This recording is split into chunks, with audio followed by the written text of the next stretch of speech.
Many people are asking कि भाई अभी हमें फिर से कनाडा आना चाहिए because slowly government is going to get immigration friendly. That's what people think. I'm not sure वो होंगे कि नहीं गवर्नमेंट, बिकॉज हम अपडेट्स देखते चले आ रहे हैं 2024 से 2025 2026 पिछले 1-1.5 साल के अंदर काफ़ी कुछ इधर उधर हुआ है.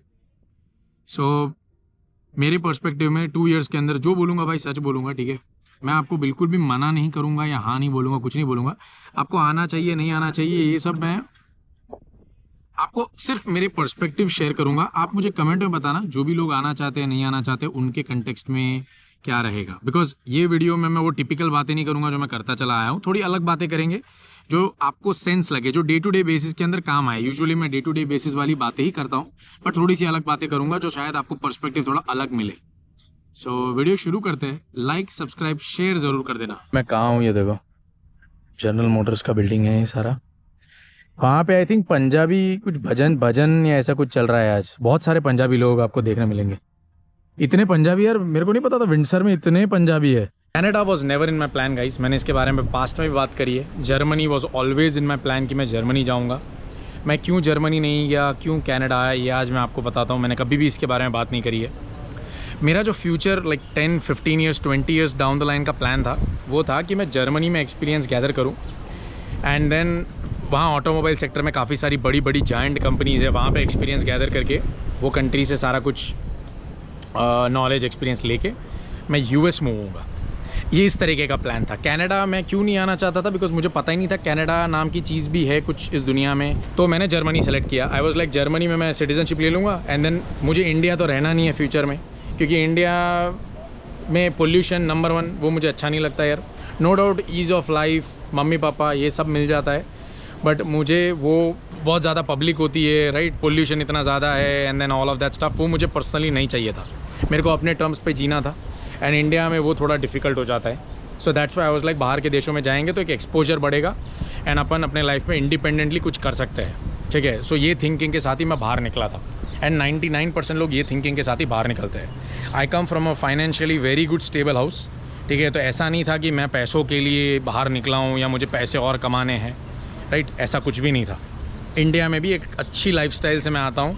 कभी कुछ भी मैंने मनी के बारे में सोचा नहीं है. यहाँ पे भी मैंने लोन नहीं लिया है, सारा पे करके ही आया था मैं, ठीक है. So money was never a matter. It was always about life style and मुझे क्या करना है मेरे लाइफ में, that was the question. So Canada इसलिए आया मैं बिकॉज वो टाइम पे आई वॉज लाइक मुझे यूएस जाना है एंड कनाडा PR दे रहा है, और PR के बाद मुझे सिटीजनशिप लेने में मैक्स टू मैक्स 1-2 साल लगेंगे. उतने टाइम फ्रेम के अंदर मेरे पास सिटीजनशिप आ जाएगा, कनाडा का पासपोर्ट आ जाएगा एंड देन मैं सीधा यहाँ से यूएस निकल जाऊँगा.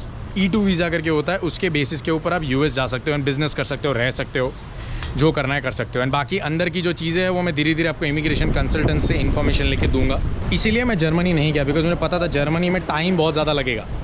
इतना ईजी नहीं है जर्मनी में जितना ईजी कनाडा में है. And I have to learn a completely different language. यहाँ पे I don't have to learn any different language. English के बेसिस के ऊपर मेरा सिटीजनशिप आ जाएगा and then I can go. So ये सब बहुत ईजी कर देता है मेरा जर्नी को. सो दैट्स वाई मैं कनाडा आया, ठीक है. अब आपको कनाडा किस बेसिस पे आना है वो आपका पर्सनल क्वेश्चन है. वो मैं कोई होता नहीं हूँ आपको कहने वाला कि आपको कनाडा इसके लिए आना चाहिए, राइट. मैंने आपको बताया मैं कनाडा क्यों आया, ठीक है. मेरा विज़न क्या था 10-15 साल को लेके, एंड आपको भी 10-15 साल का विज़न ही लेके दिमाग में रखना है, राइट. तो अब जब मेरा विज़न 10-15 साल का है यूएस जाने का, ऑब्वियसली वहाँ रहने का एंड ऑल दैट स्टफ. सो बीच में कनाडा आया मेरे, तो मैंने कनाडा से रिलेटेड वीडियोस बनाना स्टार्ट किया, तो मैंने उससे रिलेटेड इन्फॉर्मेशन देना स्टार्ट किया. तो पिछले 4.5 साल 4 इयर्स एंड 3-4 मंथ से मैं कनाडा में हूँ. तो मैंने ये कंट्री के अंदर क्या देखा, मुझे क्या अच्छा लगा ये कंट्री के बारे में, क्या बुरा लगा ये कंट्री के बारे में, ये मैं आप लोगों को बताता हूँ ताकि ये आपको हेल्प करे कि आपको कनाडा क्यों आना है एंड आपका लॉन्ग टर्म क्या प्लान है, उसको आप कंपेयर कर सकते हो मेरी जर्नी के थ्रू, और ये इससे आपकी हेल्प होगी. ये वीडियो का पर्पस वही है, राइट. सो कनाडा में मुझे अच्छा क्या लगा, ये सब अच्छा लगा मुझे. As you can see all of this, ये सब मुझे बहुत अच्छा लगा कनाडा के अंदर, राइट. अपनी कम्युनिटी भी है, जैसे मैंने कहा यहाँ पे पंजाबी का भजन चल रहा है. मैं अभी विंडसर में हूँ, मैं विंडसर मूव हो गया हूँ. अगर आपको ना पता हो तो क्यों मूव हुआ, ये वाली वीडियो देख लेना, इसमें सब कुछ मैंने एक्सप्लेन किया हुआ है, right. And GTA and all में मैं 2 साल रहा, मुझे एक आइडिया लेना था वहाँ क्या चल रहा है, तो भगवान की दया से वो एक एक्सपीरियंस भी मिल गया मुझे, right. So everything is going good as of now अभी तक जो भी मैं कनाडा में आया हूँ, जो भी कुछ मैं सोच के आया था उससे 10x बेटर ही हुआ है मेरे साथ। So I am very grateful to God for that. इतना अच्छा air quality, water quality and comfort of life ये मुझे कनाडा में मिला पिछले 4-4.5 साल में। जो मुझे इंडिया में कंफर्ट तो इससे भी ज़्यादा मिल रहा था, बट क्वालिटी ऑफ लाइफ नहीं मिल रही थी, राइट। पोल्यूशन, पॉपुलेशन, लोग आपको जज करते हैं, राइट। मैं हैदराबाद में रहता था यार, तो मैं अपनी कम्युनिटी से दूर रहता था। अगर गुजरात में रहता तो ये सोशलिज़म और ये सब थोड़ा ज़्यादा होता है वहाँ पे। मैं हैदराबाद में था तो वहाँ पे ये सब नहीं होता इतना। सो वो कल्चर, वो जजिंग कल्चर, बाजू वाला क्या कर रहा है, ये वाला क्या कर रहा है, ये मेरे नेचर में पहले से नहीं है। बिकॉज मैं पहले से दूसरी कम्युनिटीज़ के साथ रहा हूँ, राइट। मैं जो अपार्टमेंट में रहता हूँ वहाँ पंजाबी है, सिंधी है, मारवाड़ी है, गुजराती है, देन साउथ इंडियंस है, सारे रहते थे अपार्टमेंट में, राइट। तो मिक्स कल्चर का एक्सपीरियंस मुझे पहले से मिला है। एंड मेरे फ्रेंड्स भी इस तरीके के ही है, मिक्स कम्युनिटी, कोई गुजराती स्पेसिफिक फ्रेंड्स नहीं है मेरे, right. And I would highly recommend, आपका इस तरीके का सर्कल हो, सब कुछ मिक्स, तो आपको अलग अलग कम्युनिटी का अलग अलग आइडिया मिलेगा एंड बहुत सारी चीज़ें सीखने मिलेगी। ये मैं आपको कह सकता हूँ, जो मुझे कनाडा में ये भी मिला। दूसरी चीज़, राइट, ये सारा कुछ आइडिया मुझे कनाडा में मिला, क्वालिटी ऑफ लाइफ मिली, एक इंडिपेंडेंस मिली मुझे, अपने दम पे मैं रह सकता हूँ, अपने खुद के दम पे मैं कमाता हूँ, खुद के दम पे खर्चा करता हूँ, किसी को मुझे पूछ के खर्चा करने की ज़रूरत नहीं है, राइट। ये एक बहुत अच्छी चीज़ है कनाडा के अंदर। इंडिया में जो लोग आते हैं यहाँ पे ना, सबसे बड़ा फैक्टर ये होता है कि भाई वो रिश्तेदारों से दूर भागने के कंटेक्स्ट में आते हैं। बिकॉज जो लोग गुजरात में रहते हैं, राइट, देखा देखी बहुत होती है यार वहाँ पे, आपको सोशली बहुत कुछ करना पड़ता है, अननेसेसरी चीज़ें गाइस। ये चीज़ों में बहुत लोग फाइनेंशियली लाइफ में कभी आगे बढ़ भी नहीं पाते हैं, राइट। सो ये सब छोड़ने के लिए लोग वहाँ से निकलते हैं ताकि हमें रिलेशंस भी मेंटेन रहे एंड हम हमारी फैमिली से दूर रहे, family in the sense extended family से दूर रहे। सो ये थिंकिंग के साथ भी बहुत लोग बाहर के देशों में निकलते हैं एंड उनको जो चाहिए होता है वो मिलता है, 100% मिलता है, उसमें कोई डाउट नहीं है। सो ये चीज़ें मुझे कनाडा में मिली। साथ साथ में बहुत सारी ऐसी चीज़ें भी आई जो मुझे ज़रूरत नहीं थी या जो मुझे अच्छी नहीं लगती है, वो सब भी ऑब्वियसली यार हर जगह पे कुछ प्लस और माइनस होता है। सो वो माइनस क्या चीज़ें हैं वो मैंने अपने बहुत सारे वीडियोज़ के अंदर इसके बारे में बात करी है, राइट। बट आज के वीडियो में कुछ ऐसी चीज़ों के बारे में बात करूँगा जिसके बारे में मैंने ज़्यादा अपने वीडियोज़ में इतनी बात नहीं करी है। जैसे इंश्योरेंस, राइट। जब आप कनाडा में आते हो आपको कार की ज़रूरत पड़ती है। आप स्टार्टिंग के 1 year, 2 year, 3 year without car रह लोगे, but after that you need a car, right. Because यहाँ पे यार हर चीज़ दूर दूर डिस्टेंस पे, एटलीस्ट विंडसर के अंदर तो फिर भी बस कनेक्टिविटी एंड ऑल आपको मिल जाता है, बट अगर GTA एंड ऑल जाते हो तो वहाँ ट्रैवलिंग बहुत ज़्यादा हो जाता है। तो वहाँ पे अगर आपके पास खुद का व्हीकल नहीं है तो it is very very difficult to commute to places. तो वहाँ जाके मुझे अपनी कार लेनी पड़ी। बट इसके साथ एक फैक्टर आया जो इंश्योरेंस। आई वॉज लाइक मेरे को इंश्योरेंस नहीं लेना है। सो मैंने सर्च किया, बाद में पता लगा इंश्योरेंस नहीं लूँगा तो वो इलीगल हो जाता है। कनाडा में आपको इंश्योरेंस लेना ही पड़ता है, कंपलसरी है। सो फिर मैंने बोला ठीक है इंश्योरेंस ले लेते हैं। देन इंश्योरेंस के अंदर मैं जितना डीप जाता गया मुझे समझ आया कि ये चीज़ें तो एकदम मतलब एक स्कैम है। ये तो पूरा का पूरा एक डे लाइट स्कैम चल रहा है कनाडा के अंदर। आपकी कार इतनी एक्सपेंसिव नहीं है जितना आप उसके ऊपर इंश्योरेंस पे कर रहे हो, ठीक है। एंड उसके कवरेज का कोई सेंस भी नहीं बनता है, ठीक है। जब कभी भगवान की दया से अगर कार को कुछ होगा ना तो इंश्योरेंस कंपनीज अपने हाथ खड़े कर देती है कि भाई हमें पता ही नहीं है क्या हुआ क्या नहीं। ये भी यहाँ बहुतों के साथ हो रखा है। बिकॉज यार हमारे इंडियंस क्या करते हैं कि ब्रैम्पटन GTA में कहीं पर रहते हो आप तो वहाँ पे insurances are very very expensive, specially Brampton it's very expensive. So वहाँ पे लोग क्या करते हैं, रहते ब्रैम्पटन में, एड्रेस उनका जो इंश्योरेंस पे होता है ना वो किचनर का होता है, वाटरलू का होता है वहाँ का, तो वहाँ इंश्योरेंस थोड़े सस्ते हैं। बट अगर कभी कार को कुछ हुआ एंड आप क्लेम करने के लिए गए तो इंश्योरेंस कंपनी सबसे पहले वो वेरीफाई करेगी कि ये बंदा वहीं पर रहता था कि नहीं। तो वो चेक करेंगे कि आप पेट्रोल कहाँ फिल कराते थे, कौन से गैस स्टेशन पे, रिसीट्स, बहुत कुछ चीज़ों से पता लग जाता है कि आप कहाँ रहते थे। एंड देन आपका इंश्योरेंस क्लेम पास नहीं होता है बिकॉज आप रहते नहीं थे वहाँ पे एंड आपने इंश्योरेंस कहीं और का करवाया था। सो ये इसमें बहुत अपने इंडियंस फंसे हुए हैं, राइट।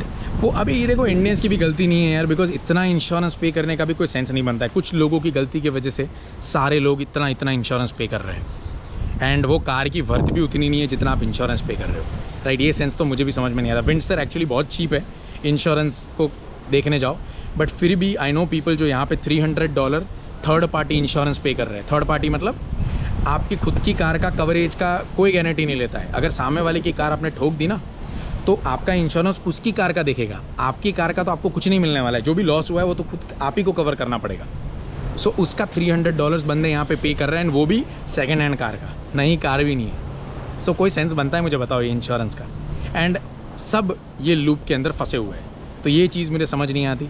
नंबर 2, यहाँ पे ईज़ ऑफ लाइफ नहीं मिलता है। मतलब जो इंडिया में आपको मिल सकता है, काम वाले रख सकते हो, ये सब चीज़ें आपको इंडिया में मिलेगी, यहाँ पे आपको वो कंफर्ट नहीं मिलेगा। जितनी भी आपकी इनकम हो वो कंफर्ट आप नहीं ले सकते हो। By God's grace I have gone to places जो लाइक $1 मिलियन के घर हैं यहाँ पे। एक आइलैंड है यहाँ पे विंडसर के पास। मैं पार्ट टाइम में प्लम्बर था, इलेक्ट्रीशियन था, प्लम्बर, ये सब काम किए मैंने, राइट। मैं अप्रेंटिस था, तो जो लाइसेंस्ड बंदा होता है उसके साथ जाके उसकी हेल्प करता था, ये मेरा काम था पार्ट टाइम जॉब में। तो I used to go to $1 million houses, and वहाँ पे जब मैं वो लोगों को देखता था तो इतने अमीर लोग भी अपने घर पे झाड़ू पोछा लगा रहे खुद से, काम वाले अफोर्ड नहीं कर सकते। वो 2-3 महीने में एक बार कोई कंपनी को बुलाते थे, एंड वो एक दिन आके पूरा घर साफ़ करके चली जाती थी, बिकॉज एवरी डे तो आप अफोर्ड ही नहीं कर सकते जितने भी अमीर हो आप। सो ये एक चीज़ मैंने नोट करी है, ये कभी भी कनाडा जैसे देशों के अंदर पॉसिबल नहीं है। कनाडा हो, US हो, या कोई भी बाहर के कंट्रीज़ है, यहाँ पे आपको ये कंफर्ट नहीं मिलेगा। ये नंबर 3 चीज़ है। चौथी चीज़, अकेलापन, वो आपको हमेशा यहाँ पे रहेगा। आपके पेरेंट्स आप यहाँ बुला सकते हो, बट ऐसा भी नहीं है कि हमारे पेरेंट्स हमारे साथ पूरी ज़िंदगी यहीं पे रहेंगे। वो आएंगे, उनको भी ये कंट्रीज़ अच्छी नहीं लगने वाली है, बिकॉज़ वो ऐसे जगह से आ रहे हैं जहाँ पे पब्लिक बहुत है, राइट। 24 घंटा कहीं भी जा रहे हो तो लोग मिल जा रहे हैं। यहाँ पे इस तरीके का नहीं है। Everyone is busy in their own life, right. इतना टाइम नहीं है लोगों के पास, एंड ये सारी चीज़ें हैं। तो वो यहाँ पे आएंगे, 6-7 मंथ्स रहेंगे, एंड वो वापस चले जाएंगे। वो बोलेंगे हमें यहाँ नहीं रहना है। किसी के भी पेरेंट्स को कनाडा अच्छा नहीं लगता है, जितना मैंने ऑब्जर्व किया है। सो उस कंटेक्स्ट में हम हमारे पेरेंट्स के पास भी नहीं रह सकते, बिकॉज़ यार हमारी फाइनेंशियल स्टेबिलिटी यहाँ पे है। सो ऑब्वियसली हम सब छोड़ छाड़ के इंडिया तो नहीं भाग जाएंगे। सो पेरेंट्स से हमेशा हमें दूर रहना पड़ेगा। ऐसा कभी नहीं होगा कि हमारे पेरेंट्स हमारे साथ पूरी लाइफ रहेंगे। सो ये थोड़ा एक अकेलापन, इमोशनल इनस्टेबिलिटी का फैक्टर हो जाता है। No doubt you have your wife over here, and आपके बच्चे हैं यहाँ पे, वो सब आपको मिल जाता है, बट माँ बाप का प्यार कभी नहीं मिलता है। एंड मेरे जैसे जो लोग होते हैं यार, मैं बहुत छोटी एज से अपने पेरेंट्स से दूर रहता हूँ यार, तो वो जो एक क्या बोलूँ,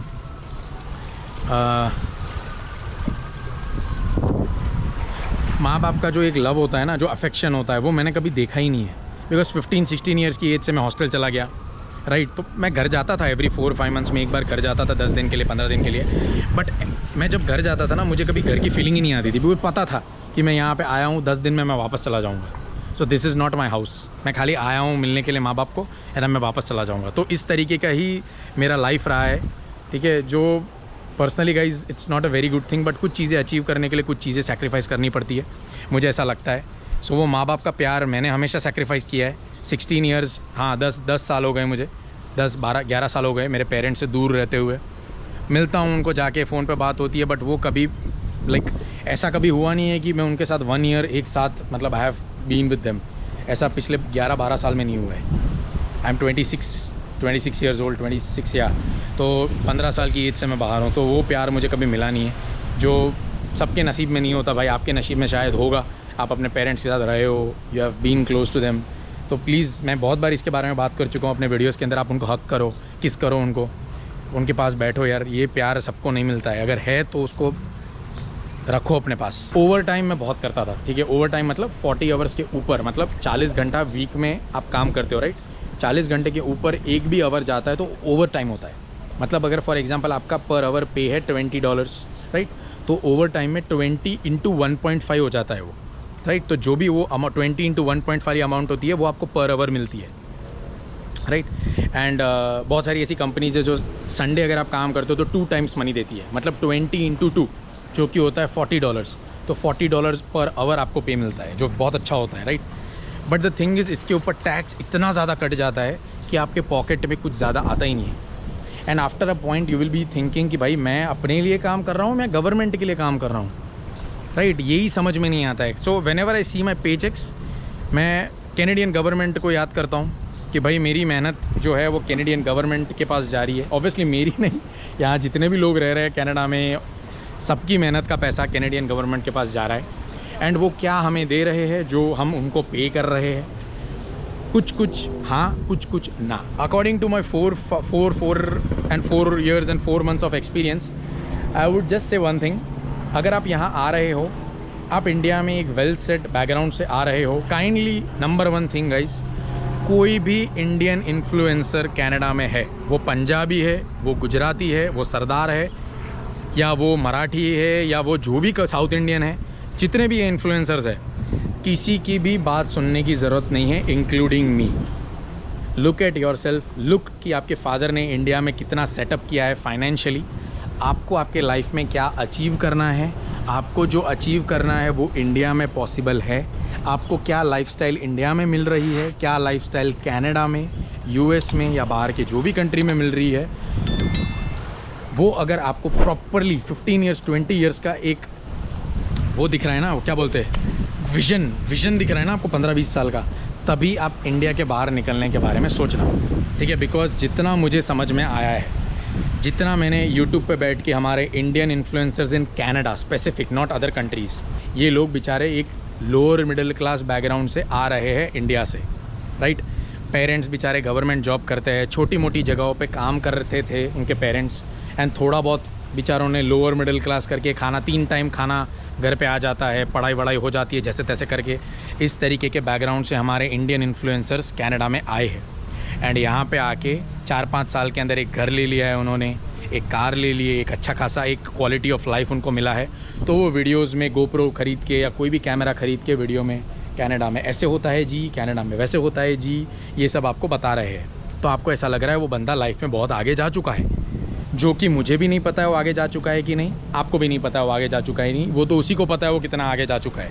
बट क्या वो आपको इंटरनेट पे बैठ के सच बता रहा है कि नहीं, I am not 100% sure about it. मेरे जितना ऑनेस्ट मैं आपको खुलेआम बताऊंगा, मुझे घंटा फ़र्क नहीं पड़ता है कौन क्या सोचता है। सब ऐसे नहीं होते मेरे जैसे, सबका अपना अपना अप्रोच होता है, सबका अपना अपना अपब्रिंगिंग होता है, वो उस हिसाब से एक्ट करता है। बट आपको ये देखना है कि वो आपका काट तो नहीं रहा है, ठीक है, उस हिसाब से चलना है। तो जितना मुझे समझ आया है, हमारे इंडियन इन्फ्लुएंसर्स के पास इतना स्टैंडर्ड नहीं है इंडिया में, that is why they have come to this countries, and यहाँ पे थोड़ा बहुत कुछ मिल गया है। जो हमारे इंडिया में कहते हैं ना, घर ले लिया तो आपने तो ज़िंदगी जी ली भाई, तो ऐसे 2-3 घर ले लिए यहाँ पे, या 1 घर या 2 घर या जो भी है एक्स्ट्रा ले लिया है, एंड नेट पे बैठ के आपको मोटिवेट कर रहे हैं, एंड आप मोटिवेट हो भी रहे हो। ऐसे बहुत सारे लोग हैं जो हो जाते हैं, बहुत होते हैं जो समझदार होते हैं, उनको पता लग जाता है। जो भी है, नाम वाम लेने की ज़रूरत नहीं है किसी का, बट आप अपना देखो, इंडियन इन्फ्लुएंसर्स की बातों पे यहाँ पे ना आए आप, ठीक है। इतना ही मैं आपको कहूँगा। सो जो भी मैंने कुछ कहा है भाई, सच कहा है, मैंने कुछ भी आपको हवा में बातें नहीं करी है। जो भी कुछ मैंने कहा आपको यहाँ पे मिलेगा, जो मैंने आपको बाजू के फैक्टर्स बताए वो यहाँ पे आपको नहीं मिलने वाले हैं। ये कंट्री में भी करप्शन है, ऐसा नहीं है ये कंट्री में करप्शन नहीं है। ऊपर के लेवल पे सब कुछ होता है, मिडिल क्लास लेवल पे, लोअर लेवल पे चीज़ें नहीं हो रही है यहाँ पे। इंडिया में मिडिल क्लास लोअर लेवल पे भी करप्शन है, और ऊपर के लेवल पे तो 10 गुना ज़्यादा करप्शन है, तो हम सबको दिखता है। यहाँ पे भी है, थोड़ा अलग लेवल पे चल रहा है, बहुतों को पता भी नहीं होगा किस लेवल पे चल रहा है। अगर आप डीप जाओगे तो आपको धीरे धीरे पता लगेगा किस किस लेवल का करप्शन चल रहा है ये कंट्री के अंदर भी। सो ये था भाई आज का वीडियो, कैसा लगा मुझे ज़रूर कमेंट सेक्शन में कमेंट करके बताना। जितना ऑनेस्ट दिल से आपको इन्फॉर्मेशन दे सकता हूँ, अपनी फैमिली का मेम्बर समझ के आपको मैं एक एडवाइस दे सकता हूँ, वो मैंने देने का ट्राई किया है। आप मुझे कमेंट में अपना स्टैंड पॉइंट शेयर करें, अपना way of looking at things share करें, जो आई एम श्योर अलग होगा, राइट। जब भी मैं ऐसे वीडियोस बनाता हूँ बहुत लोग हेट फैलाते हैं मेरे अगेंस्ट, राइट। बहुत लोगों को नफरत हो जाती है कि ये तो बड़ा भाई कनाडा में रहता है और इतना दिक्कत है तो कनाडा से चला जा, इंडिया चला जा। मैंने देखे हैं बहुत सारे ऐसे भी कमेंट्स। मुझे पर्सनली कोई फ़र्क नहीं पड़ता है भाई, मैं आपको जानता भी नहीं, क्या लेना देना मुझे आपसे, तो मुझे कैसे बुरा लगेगा। बट आपको ये सोचना है कि ये हेट वेट फैलाने से ना ही मुझे कुछ हो रहा है, आपका दिमाग ख़राब हो रहा है, एंड ऑडियंस को कोई लेना देना नहीं है, राइट। थोड़ा दिमाग लगाओ यार ये सब चीज़ों के बारे में, इतना ही कहूँगा। सोचो समझो, इसीलिए मैंने आपको थोड़ा सा रियलिस्टिक एक पाथ दिखाया, एंड या इतना इन्फॉर्मेशन देना था मुझे वीडियो के अंदर। कैसा लगा कमेंट सेक्शन में ज़रूर कमेंट करके बताना, एंड प्लीज़ एक अच्छे कमेंट्स लिखो कमेंट सेक्शन के अंदर, ऐसी कोई एडवाइस लिखो जिससे किसी की हेल्प हो एंड हम आगे फ्यूचर में व्लॉग्स डाल सके। So I think next to next week मैं यूएस जा रहा हूँ मेरे फ्रेंड्स के साथ, सो या तब हम उसका व्लॉग डालेंगे, एंड थोड़ा ऊबर व्लॉग भी डालूंगा मैं नेक्स्ट वीक। ऐसा सोच रहा हूँ, आपको सैटरडे वैटरडे ऐसा कुछ मैं ऊबर करूँगा, तो थोड़ा विंडसर के अंदर ऊबर का मार्केट भी आपको पता लगे एंड सारी चीज़ें पता लगे। वो बोट में भी बैठेंगे मैं, ठीक है यार। मुझे बैठना था वो बोट के अंदर, जब मैं यहाँ पे स्टूडेंट था ना तभी मुझे बैठना था। ये एक्चुअली क्या करती है, वहाँ पे वो साइड जाती है एक्सट्रीम, लाइक वो साइड, एंड वो साइड एक्सट्रीम जाती है। सो अगर आप यूएस जाना चाहते हो ना विंडसर से, तो 2 तरीके हैं, एक एम्बेसडर ब्रिज है और एक टनल है, जो वो टनल नीचे से जाती है, ठीक है। मैंने दोनों के ऊपर वीडियोस डाल रखे हैं, मैं दोनों तरीके से गया हूँ, टनल से भी गया हूँ एंड ऊपर से भी गया हूँ। सो मैं आपको फिर से दिखाऊंगा, ऐसा है अगर आपने वो वीडियोस नहीं देखे तो आपको बहुत टाइम हो गया वो बात को। सो आपको फिर से वो सब दिखाएंगे एंड यूएस जाएंगे, इस बार डेट्रॉइट नहीं, आगे निकलेंगे उससे एंड सारा कुछ आपको शेयर करूँगा। वीडियोज़ आते रहेंगे भाई। I am really sorry guys, मैं कंसिस्टेंसी नहीं रख पा रहा हूँ because of my new job and all and कुछ और चीज़ें भी चल रही है। सो आई मेक श्योर मैं वीडियोज़ टाइम पे डालूँ, अच्छे डालूँ एंड लाइक कर देना। फिर मिलते हैं, चलो बाय बाय।